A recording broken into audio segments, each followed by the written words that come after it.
Hello बच्चों, आप सभी बच्चों का स्वामी विवेकानंद एकेडमी में स्वागत है। आज के इस वीडियो में हम सब पढ़ने वाले हैं SKMU दुमका यूनिवर्सिटी जिसका भी ज्योग्राफी मेजर पेपर का एग्ज़ाम है 24 और 25 जून को। उसके लिए यह जो वीडियो है बहुत ही इम्पोर्टेंट है और यह क्वेश्चन बहुत बार पूछा गया है।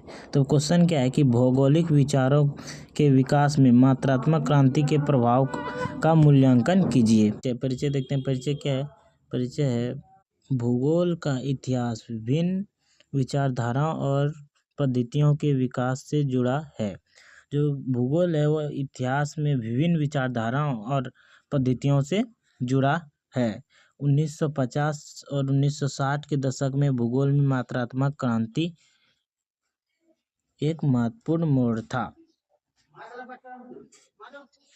तो 1950 और 1960 के दशक में भूगोल में जो है मात्रात्मक क्रांति एक महत्वपूर्ण मोड़ था, जिसने कि भूगोल को एक वैज्ञानिक सम्मत और विश्लेषणात्मक दिशा दी। मात्रात्मक क्रांति से ही भूगोल को एक वैज्ञानिक सम्मत और विश्लेषणात्मक दिशा दी। ठीक है। उसके बाद क्या है कि मात्रात्मक क्रांति क्या है? मात्रात्मक क्रांति वह काल था जब भूगोल में गणितीय, सांख्यिकी और मापन आधारित तरीकों को शामिल किया गया। इसका मुख्य उद्देश्य भूगोल को अधिक वैज्ञानिक, वस्तुनिष्ठ और यांत्रिक रूप में प्रस्तुत करना था। मात्रात्मक क्रांति का जो काल था वो भूगोल में गणितीय और सांख्यिकीय और मापन आधारित तरीकों को शामिल किया गया था। मात्रात्मक क्रांति के दौरान इसका जो मुख्य उद्देश्य था भूगोल को अधिक वैज्ञानिक और वस्तुनिष्ठ बनाना।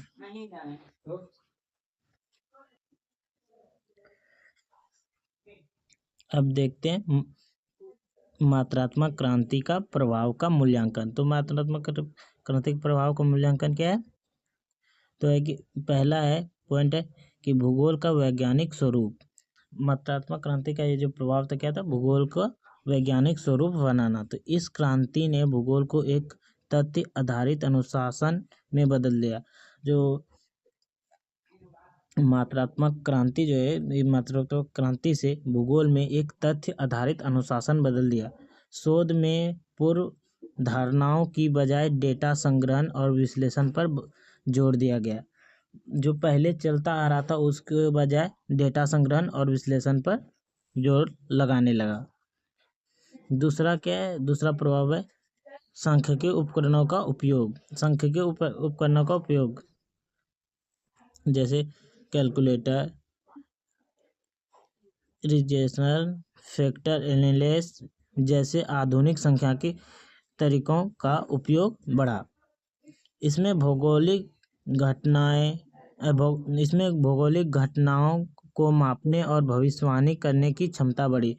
इसमें जो सांख्यिकीय उपकरण में इसमें ये जो है भौगोलिक घटनाओं और उसको भविष्यवाणी करने में क्षमता बढ़ी। तीसरा पॉइंट क्या है? स्थानिक विश्लेषण में सुधार।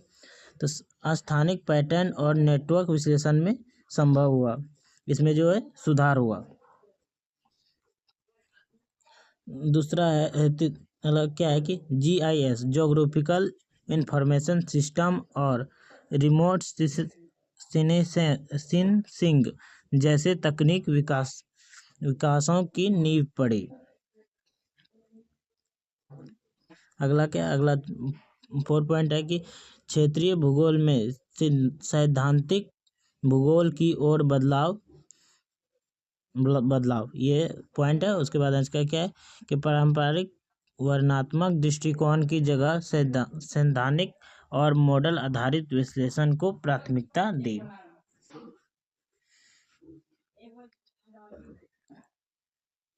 उदाहरण के लिए ये सब है। अब देखते हैं इसमें सीमाएं और आलोचना। क्या क्या आलोचना हो? मानव तत्व की अपेक्षा।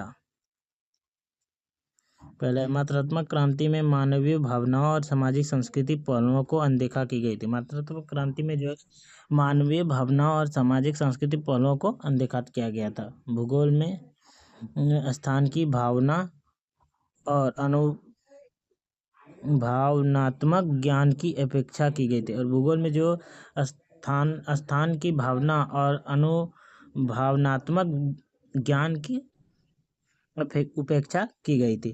तो दूसरा पॉइंट क्या है कि अति प्रक्रियात्मक था ये, तो अधिक गुणात्मक और यांत्रिक दृष्टिकोण से भूगोल में सृजनात्मक और लचीलापन कम हुआ।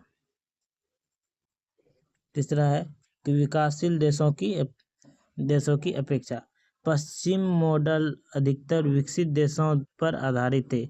जो पश्चिमी मॉडल थी वो अधिकतर विकसित देशों पर आधारित थी, जो विकासशील देशों की स्थितियों पर लागू नहीं होते थे। अगले क्या है निष्कर्ष।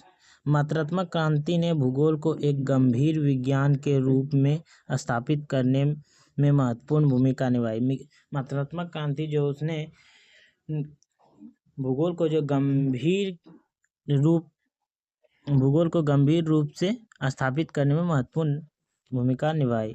इसके कुछ सीमाएं थी, परंतु यह क्रांति भूगोल के विकास में एक